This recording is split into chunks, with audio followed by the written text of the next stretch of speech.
Meus amados irmãos e irmãs, presentes nesta Eucaristia,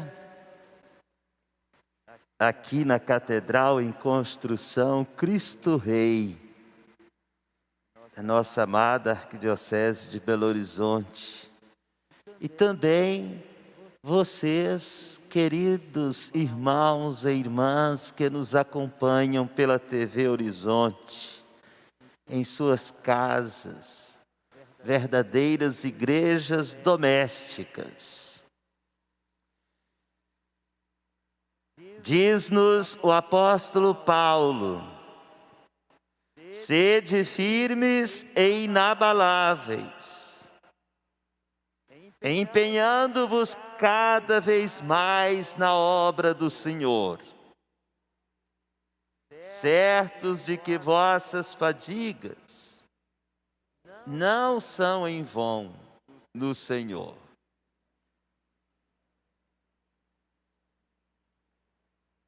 Permanecer firme e inabalável, empenhado no Senhor, é a nossa maior tarefa neste mundo, pois nós somos todos convidados à mesma missão de louvar a Deus todo dia,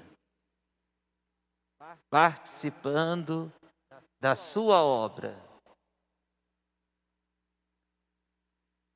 E este desafio tira-nos frequentemente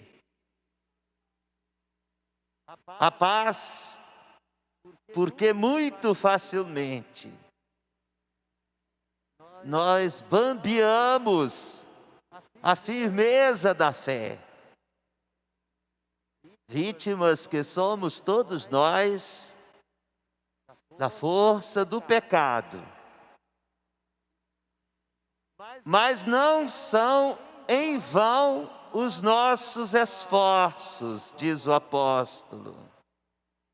Podemos retomar todo dia. E a Eucaristia é o alimento fecundo e eficaz, capaz de nos colocar na direção correta da nossa ação missionária de louvar a Deus com as nossas obras. Elas todas acompanhadas da nossa maneira de falar. Hoje, queridos irmãos e irmãs, nós estamos concluindo a primeira parte do tempo comum deste ano de 2022. E já estamos com o nosso coração convidado para mergulhar no grande retiro espiritual quaresmal que irá nos qualificar para celebrar a Páscoa do Senhor. Para este último momento dominical do nosso tempo comum, a Santa Palavra de Deus nos põe diante de uma cena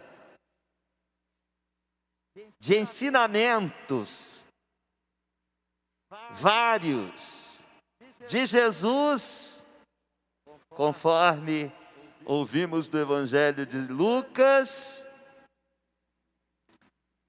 aos discípulos especialmente. O contexto é este que estamos ouvindo nos últimos dias. Jesus ensinando com o seu sermão na planície. E o recorte deste texto, do capítulo 8 de São Lucas, capítulo 6,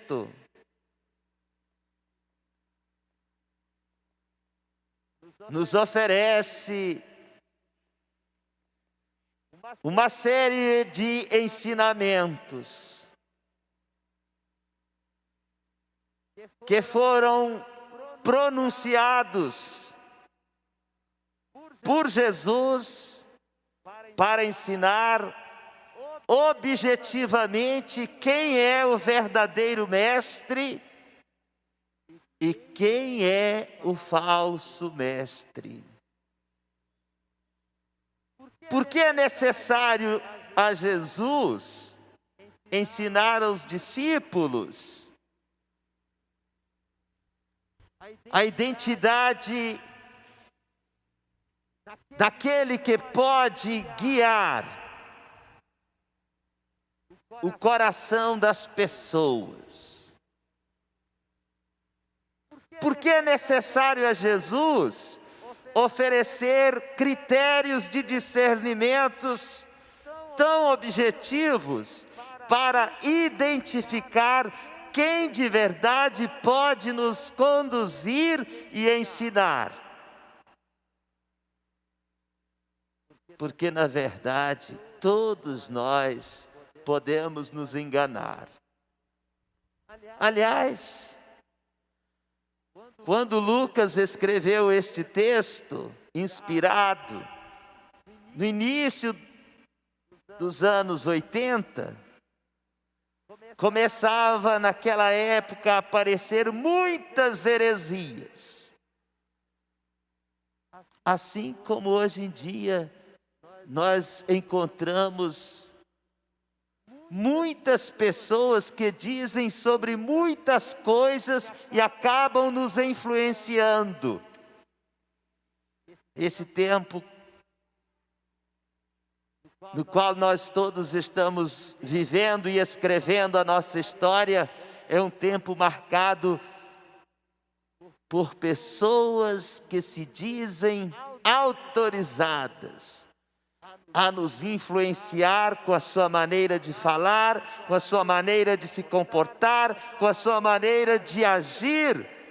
E isto nos deixa, muitas vezes, desenraizados da segurança do verdadeiro ensinamento, que é aquele que Deus nos dá.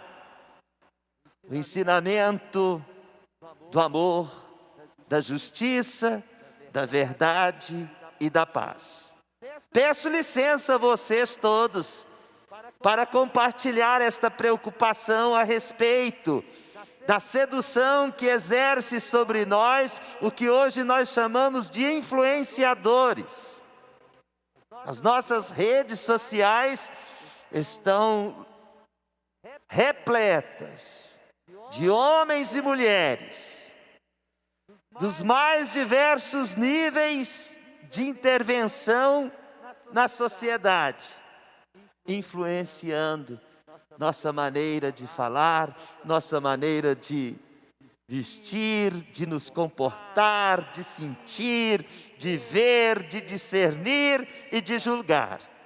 Vale a pena perguntar quem são as pessoas que nós seguimos, quase que reverentemente, todo dia, curtindo, lendo, apoiando, bajulando e até mesmo nos submetendo. São pessoas que merecem de fato esta atenção toda que nós damos. Só para fazer um exemplo, no Brasil, nós temos pessoas que possuem milhões de seguidores. Vou citar duas pessoas. O jogador Neymar tem mais de 169 milhões de seguidores. A cantora Anitta tem acima de 69 milhões de seguidores. Quem que eu estou seguindo no meu Instagram, por exemplo? Quem é que para mim tem a última palavra? Esta palavra me deixa ser uma pessoa ainda mais autêntica, mais livre, mais feliz, mais cheia de sentido? Ou é uma palavra que me desenraiza das minhas responsabilidades, colocando-me às vezes até em questão com relação aos meus compromissos morais, sociais, eclesiais? Jesus foi um grande influenciador das pessoas na época dele. E ele, porque podia influenciar e pode até hoje, ofereceu àqueles que estavam ali ao seu redor, escutando sua palavra. Vocês ouviram, e eu também. O livro do Eclesiástico diz, com todas as letras: é no falar que o homem se revela. Jesus, plenitude da revelação do Pai, fala para mostrar quem Ele é, para dizer quem é o Pai e para dizer quem somos nós. Por isso a sua palavra influencia positivamente, santamente, salutarmente a nossa vida.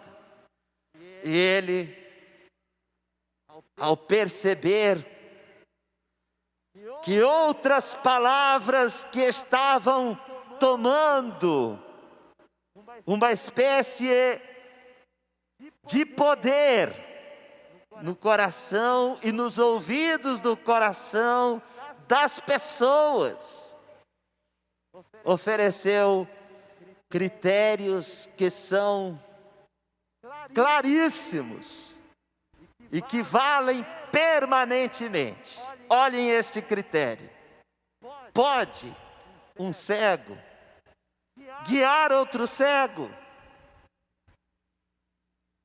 Nós não somos capazes de andar, de nos locomover, de acertar o passo, se não temos a luminosidade, a claridade de onde nós estamos pisando e indo. Os nossos passos precisam da luz que nos livra de cair no mesmo buraco que cai quem não está caminhando na claridade. Quem é que nos guia? Aquele que é a luz da vida é quem pode nos guiar. Ele é o grande sol. E a sua palavra é a única palavra segura, capaz de nos fazer andar na direção do coração que nos atrai para a vida, que é o coração de Deus. Se nós não caminhamos guiados por Ele, que é o Mestre, outros mestres que não são mestres, na verdade, são opositores ao ensinamento da verdade, ocupam este lugar. De fato, diz Jesus, o discípulo nunca é maior do que o mestre. Nenhum de nós é mestre. E Como a gente gosta de se colocar como mestre. Em casa, em relação às pessoas com as quais nós convivemos, sempre achando que aquilo que nós pensamos, queremos, decidimos, é melhor e maior do que a santa palavra de Deus. Jesus constrói um sentimento de aversão a qualquer tipo de arrogância e petulância, de quem quer que seja, que se coloque como superior ao outro. E diz que a maneira certa de nós nos comportarmos, caminhando uns com os outros, é olhando para nós mesmos. É através de um exame permanente da própria interioridade, para reconhecer dentro, lá no fundo do coração, aquilo que precisa ser aperfeiçoado. Olhem como ele diz a respeito deste descompasso de alguém que gosta de levantar o dedo para indicar os defeitos dos outros. Tira primeiro a trave do teu olho, antes de enxergar o cisco no olho dos outros. Todos nós, todo dia, antes de qualquer julgamento, somos convidados a nos olhar, a nos reparar, para limpar o que nos impede de enxergar e assim ajudar a caminhar quem precisa de nós. Isso é tão bonito, por exemplo, para a nossa comunidade cristã, que conhece a beleza daquilo que chamamos de correção fraterna. Como é bom sermos pontuados na misericórdia, na caridade, para que ninguém fique para trás. Mas a comunidade não é lugar para desaforos, e nem é lugar para autoritarismos e arrogâncias. Comunidade é lugar da convivência amorosa, misericordiosa. E a lei que preside é a lei de Cristo, que é a lei do amor, capaz de vencer toda espécie de morte. De fato, quando prevalece o protagonismo da hipocrisia, diz Jesus, o resultado é morte. O resultado não pode ser outro senão da destruição da vida, que vai minando por meio de fofocas, murmurações, intrigas, fingimentos e toda espécie de competição.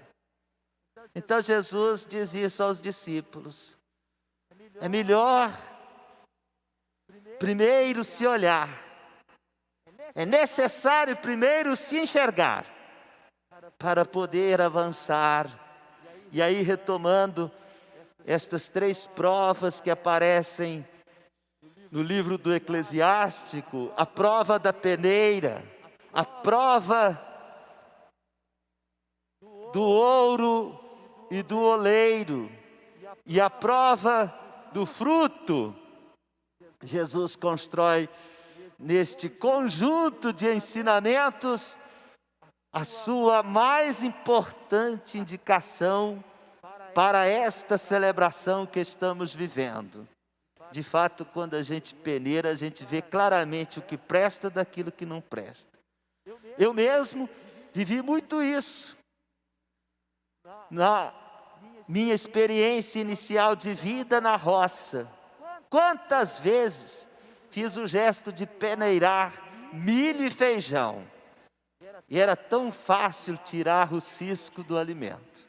Assim, quando a gente fala, a gente mostra o que presta e o que não presta dentro de nós. É uma peneira. Ou então o fogo, que prova o ouro. Quando é ouro de verdade, brilha e se forja. Mas quando não é ouro de verdade, não aguenta, racha. Assim é na conversa. Quando a gente fala borracha, coisa que não presta, inverdade, calúnia, o diálogo não acontece. E a construção da verdade não aparece. O resultado é uma rachadura, é uma divisão. Papa Francisco visitou a embaixada da Rússia, lá em Roma, e pediu para que se aumentasse o esforço do verdadeiro diálogo e que a palavra dada não fosse uma palavra sem consistência. Quando a palavra dada é uma mentira, o resultado é a guerra, é a morte. E por isso estamos vivendo esta loucura da guerra. Como é necessário que nós todos intervenhamos neste momento com orações e jejuns. Convite do Papa Francisco para a quarta-feira de cinzas. As armas para vencer a maldade e a guerra é oração e jejum. Pedindo para que acabe definitivamente o conflito e esta mortandade inútil, absurda, louca, por causa do descompromisso de quem governa. Depois a prova do fruto. Tão bonita é a observação de Jesus, porque é tão límpida e tão clara. De uma árvore nós colhemos frutos, e pelo fruto sabemos o valor da árvore. Também fiz muito esta experiência de apanhar laranja na laranjeira, de pera na pereira e de uva na parreira. E nunca consegui pegar fruto nenhum em espinheiro. Fruto bom vem de árvore boa. Nós sabemos disso. Que tipo de árvore nós somos? Nós somos como árvores plantadas no átrio do templo para dar bons frutos. Que frutos nós estamos oferecendo ao mundo? Termina Jesus quase como num nexo imperceptível, mas profundamente eloquente, ao se referir imediatamente ao homem que é capaz de tirar do seu tesouro o bem, coisas boas, e aquele que não tem um bom tesouro tira porcaria, dizendo nessa mistura de imagens de fruto, resultado de resistência, de firmeza por causa da durabilidade do ouro, ele põe o papel da palavra. Porque um homem que não tem no coração o conteúdo da palavra, só é capaz de dizer frivolidades, e não é capaz de fazer o bem. Porque a palavra expressa o que está dentro do coração. Por isso que nós nos enchemos de emoção quando ouvimos palavras boas, justas, verdadeiras, capazes de nos construir e de nos devolver a esperança, esta garantida pela ressurreição de nosso Senhor Jesus Cristo. Que esta santa palavra de Deus hoje nos permita voltar para casa convencidos e animados a escutar com qualidade Deus, a escutar a palavra de Deus. E que nós nunca falemos primeiro, antes de escutar o outro. Porque é só assim que poderemos elogiar a riqueza e a beleza da palavra de Deus e também da palavra do outro. Tomando conhecimento do seu conteúdo e levando para dentro do coração o que pode aumentar a emoção da preciosidade do nosso tesouro. Amém.